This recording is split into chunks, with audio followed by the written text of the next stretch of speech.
ಶೋಧನೆ ಶೋಧನೆ ಪಂಚರ್ಗಳು ಬೇಕಾದಕ್ಕೆ ಸಾಕ್ಷಿ.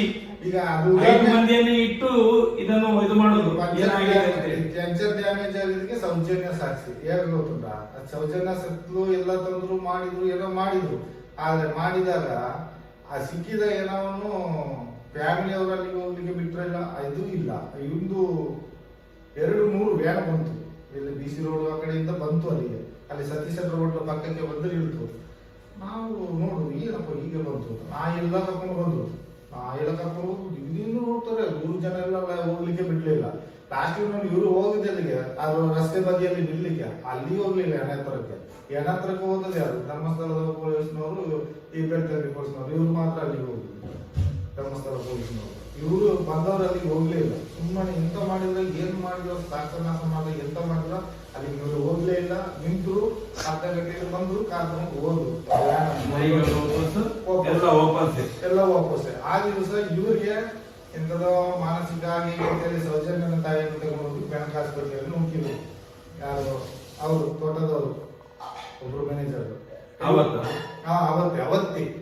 ಅವತ್ತೇ ಏನೋ ಅಲ್ಲಿಂದ ತೆಗೆಯುವ ಮುಂಚೆನೆ ತಗೊಂಡು ಹೋದ್ರು. ಇವರು ಕರ್ಕೊಂಡು ಹೋಗಿದ್ದಾರೆ, ಕರ್ಕೊಂಡು ಹೋಗಿ ಬೆನಕದಲ್ಲಿ ಸೇರಿಸಿದ್ದಾರೆ. ಸೇರಿಸಿ ಅನಂತರ ನಾನು ಅಲ್ಲಿ ಕೆಲಸ ಎಲ್ಲ ಮುಂದೆ 12 ಗಂಟೆ ನಂತರ ಸರಿ ಹೋಗಿ ಬಾಡಿ ಯಾವ್ದು ಅಲ್ಲಿಯಾದ್ರು ಇಲ್ಲಿ ಬಿಡ್ಲಿಲ್ಲ ನೋಡಿ, ಅಲ್ಲಿಯಾದ್ರು ಹೋಗಿ ಒಮ್ಮೆ ನೋಡಿ ಬರುವಂತ ಹೋಗ್ತಾನೆ.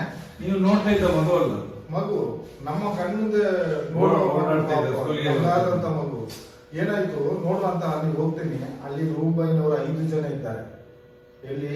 ಸವಗಾರದ ಸುತ್ತ. ಅಲ್ಲಿ ಸವಗಾರ ಗೊತ್ತಿಲ್ಲ, ಬೀಗಾಗಿದೆ. ಅಲ್ಲಿ ಇದ್ದಾರೆ, ಅಲ್ಲಲ್ಲಿ ನಿಂತ್ಕೊಂಡು.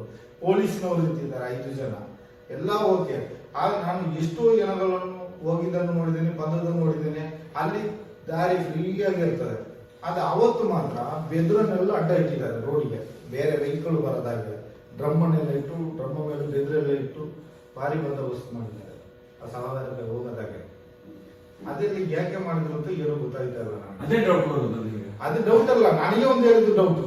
ನನ್ನನ್ನು 10:30 ಗಂಟೆ ರಾತ್ರಿಗೆ ಕರೆದ್ರು, ನನ್ನನ್ನು ಮತ್ತೆ ನನ್ನ ಅಣ್ಣ ಒಬ್ಬ ಇದ್ದಾನೆ. ಅವ ಎದುರ್ತಾನೆ, ಅವನು ಬೇಜಿ ಆಗ್ತದೆ. ಅವ್ನಿಗೆ ಹೇಳಿದ್ರೆ ಇಬ್ಬರನ್ನು ಕರ್ಕೊಂಡು ಹೋಗ್ತಾರೆ. ರಾಜೇಂದ್ರ ದಾಸ್ ಅಂತ ಒಬ್ಬ ಇದ್ದಾರೆ. ಅವರು ಸರ್ವೋತ್ತಮರ ಬದಲಿಗೆ ಹಣಕಾಸಿನ ಮಂತ್ರಿ ಆಗಿದ್ದವರು.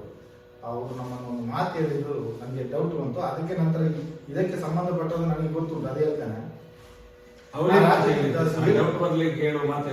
ಅದು ಹೇಳುದು ಎಂತ ಮಾತಂದ್ರೆ, ನಿಮಗೆ ನಿಮ್ಮ ಫ್ಯಾಮಿಲಿಗೆ ಎನಿಸಿ ನೋಡೋದಂತ ಕಾಸು ನಾವು ಕೊಡಿಸ್ತೇವೆ. ಯಾವುದು? ಎನಿಸಿ ನೋಡೋದಂತ ಕಾಸು ಬೀಟ್ ಕೇಸ್ ನಿಮ್ಮ ಕನಸಿನಲ್ಲಿ ನೋಡೋದಂತದ್ದು ನಾವು ಕೊಡ್ತೀವಿ. ನೀವು